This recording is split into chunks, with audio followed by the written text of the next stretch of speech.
मान लीजिए कि डायबिटीज़ का रोग है, मधुमेह का रोग है उसको, और उसने अगर मीठा खा लिया, तो जब वो मीठा खा रहा है तब तो उसको सुख की प्राप्ति हो रही है, तब तो उसको अपार सुख ही मिल रहा है। पर आप देखिए कि उसका परिणाम क्या आता है। तभी भगवान ने कहा परिणामे विस्मित, परिणाम विष के समान आता है।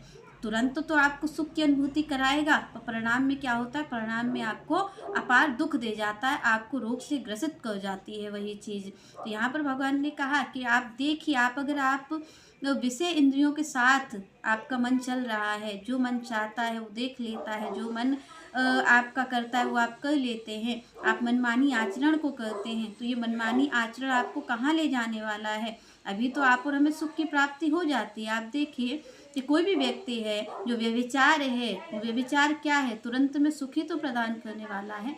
तभी तो आप और हम व्यभिचार करते हैं, क्योंकि हम जो मन आया, जिसको देख लिया, जिसके साथ जो मन आया वो आपने संबंध बना लिया, तो उसके परिणाम में क्या होता है, तुरंत तो आपको सुख की प्राप्ति हो रही है ना, आपकी इंद्रियां सुख ही पा रही हैं। तो परिणाम क्या आता है, परिणाम यही आता है कि आपको दुखपूर्ण परिणाम देखने को मिलता है। फिर आपको परिणाम में विष के समान आपको मिलेगा, विष तुल्य आपको परिणाम मिलेगा, क्योंकि आपकी इंद्रियां तुरंत तो सुख सुख को भोग ले रही हैं, पर वो परिणाम दुखी ही करने वाला है, आपको परम दुख को देने वाला है।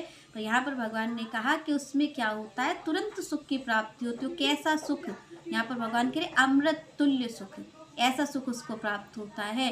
तो आप देखिए कि इंद्रियों का जो सुख है, कभी वो भोग में सुख लेती हैं, कभी संबंध में सुख लेती हैं। तो इस तरीके से आप और हमारी इंद्रियां यही कार्य तो करती हैं। हम क्यों करते हैं, क्योंकि हम मनमानी आचरण को कर रहे हैं, क्योंकि हमारा मन पे कोई नियंत्रण नहीं है, हमने उस पर कोई नियंत्रण नहीं रखा है।